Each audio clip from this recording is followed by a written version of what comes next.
Hello world. இது ஜாவாஸ்கிரிப்டோட 15வது tutorial. இந்த tutorial சீரிஸில் நான் ஒரு சின்ன டாபிக் கொண்டு தான் கவர் பண்ண போகிறேன். கண்டிஷனல் ஆப்பரேட்டர்ஸ் அப்படின்னு. ஸோ கண்டிஷனல் ஆப்பரேட்டர்ஸுங்கிறது லாஸ்ட் டைம் நாங்கள் ஆப்பரேட்டர்ஸ் பண்ணும்போது நான் இதை பற்றி கதைச்சினா அப்படிங்கிற விஷயம் எனக்கு தெரியல. பட் கண்டிஷனல் ஆப்பரேட்டர் அப்படிங்கிறது ஒரு பேசிக் இஃபெல்ஸோட ரீப்ளேஸ்மெண்ட் மாதிரி நாங்கள் கன்சிடர் பண்ணலாம். ரைட், இது இஃபெல்ஸை கம்ப்ளீட்டாக ரீப்ளேஸ் பண்ணாது. பட் சில கேசஸ்ங்களில் ஒரு ஒன் லைன் ரீப்ளேஸ்மெண்ட் அப்படிங்கிற மாதிரி எடுத்துக்கலாம். ரைட், ஸோ இப்போ உதாரணத்துக்கு இப்போ இந்த மாதிரி ஒரு கேஸ் எடுத்துக்கோங்க. Let marks equal to 65. oops 65. Right, இப்போ நான் இதை வச்சு இந்த குறிப்பிட்ட ஸ்டூடெண்ட் வந்து பாஸா ஃபெயிலா அப்படின்னு பார்க்குற ஒரு லாஜிக் தான் எழுத போகிறேன். ரைட், அதுக்கு ஒரு இஃப் கண்டிஷன் நான் போட போகிறேன். If marks is greater than 45, console log, அப்படி இல்லாட்டி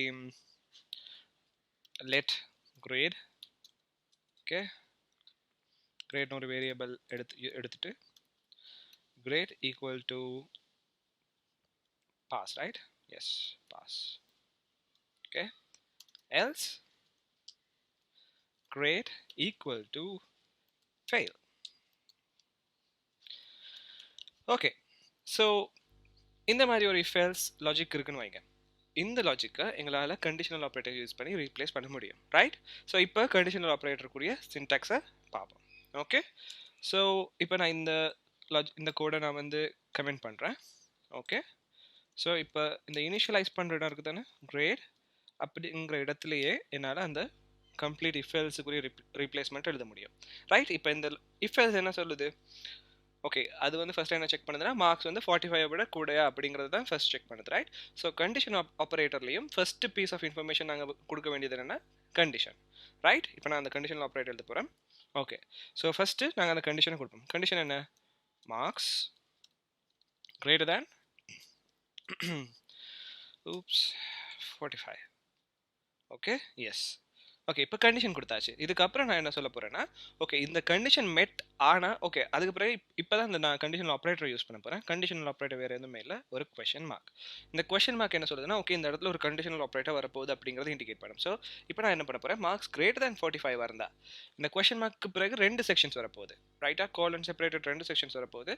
அந்த செக்ஷனில் முதல் பார்ட் என்ன சொல்ல போகுதுன்னா, இந்த கண்டிஷன் ட்ரூ ஆனால் என்ன எக்ஸிக்யூட் பண்ணணும், அப்படி அதில் ஆப்போசிட், அதாவது இந்த காலனுக்கு அந்த பக்கம் வரப்போகிறது வந்து அது ஃபால்ஸ் ஆனால் என்ன பண்ணணும் அப்படிங்கிற விஷயம். ரைட், உதாரணத்துக்கு இப்போ நான் கண்டிஷன் போட்டிருக்கேன் மார்க்ஸ் கிரேட்டர் தேன் 45. ரைட், அதுக்கப்புறம் கொஷன் மார்க் மூலமாக நான் இண்டிகேட் பண்ணுறேன் ஓகே இது வந்து ஒரு கண்டிஷனல் ஆப்ரேஷன் நடக்க போகுது அப்படிங்கிறது. ரைட், இப்போ அதுக்கு அடுத்து என்னது, ஓகே இந்த கண்டிஷன் ட்ரூவான என்ன பண்ணணும் அப்படிங்கிற விஷயம். ரைட், அதுக்கு நான் என்ன பண்ண போகிறேன்னா பாஸ் அப்படின்னு டைப் பண்ண போகிறேன். ரைட், அதுக்கு பிறகு நான் இதை ஃபஸ்ட்டு எழுதிட்டு அதுக்கு பிறகு எக்ஸ்பிளைன் பண்ணுறேன் ஃபெயில் அப்படிங்கிறத போட போகிறேன். ரைட், ஸோ இந்த லைன் இந்த கம்ப்ளீட் இஃப் எல்ஸை ரீப்ளேஸ் பண்ணிவிடு. ஓகே, ஸோ இதில் என்ன சொல்கிறாங்கன்னா, ஓகே ஸோ நான் இனிஷியலாக செக் பண்ணுறேன் மார்க்ஸ் கிரேட்டர் தேன் 45 இல்லையான்னு. அதுக்கப்புறம் இதை யூஸ் பண்ணி இது ஒரு கண்டிஷனல் ஆப்ரேட்டருங்கிறத இண்டிகேட் பண்ணுறேன். அதுக்கப்புறம் இந்த இடத்துல வரப்போகிற இன்ஃபர்மேஷன் என்னென்னா, இந்த கொஷன் மார்க்கு பிறகு வரப்போகிற இன்ஃபர்மேஷன் என்னென்னா, இந்த கண்டிஷன் மெட்டானா என்ன வேல்யூ, என்ன விஷயம் நான் பண்ணணும் அப்படிங்கிறது. நான் ஆல்ரெடி வந்து இதை கிரேடுக்கு தான் ஈக்குவல் பண்ணியிருக்கேன். இப்போ இதை நீங்கள் கிட்டத்தட்ட இப்படி அசியூம் பண்ணலாம், இது கிட்டத்தட்ட இந்த வேல்யூவை ரிட்டர்ன் பண்ணுது அப்படிங்கிற மாதிரி நீங்கள் யோசிக்கலாம். ரைட், அதாவது கிட்டத்தட்ட இந்த கண்டிஷன் மெட்டானா இந்த வேல்யூவை இந்த வேரியபிளில் இது ஸ்டோர் பண்ண போகுது. ஓகே, ஸோ இது கண்டிஷன் மெட்டானா இது, கண்டிஷன் மெட்டாகலாட்டி இது அப்படிங்கிறது தான் இந்த லைனோட explanation. So console log great pass. Okay, so இதுதான் கண்டிஷனல் ஆப்ரேட்டர்.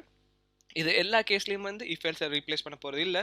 உதாரணத்துக்கு இப்போ நிறைய லைன்ஸ் ஆஃப் கோட் வந்தால் இந்த மாதிரி ஒரு விஷயத்தை நாங்கள் யூஸ் பண்ணுறது not so useful. Right, so இது இந்த கண்டிஷனல் ஆப்ரேட்டர் நீங்கள் எப்போ யூஸ் பண்ணணும்னா, இப்போ இந்த இஃபுக்குள்ளே ஒரு லைன் அந்த மாதிரியான விஷயம் தான் வருது அப்படின்னு எடுத்துக்காங்களேன். அப்படி இல்லாட்டி ஒரு லைன், அப்படி இல்லாட்டி சின்ன ஒரு அசைன்மெண்ட், அந்த மாதிரி அசைன்மெண்ட் விஷயம் ஒன்று தான் நடக்க போகுது அப்படி ஒரு வேரியபிளுக்கு அப்படின்னு நினைங்களேன். இந்த மாதிரியான யூஸ் கேஸுங்களை நீங்கள் இந்த கண்டிஷனல் ஆப்ரேட்டர் யூஸ் பண்ணுறது okay. Okay, so that's it for this tutorial. Thank you.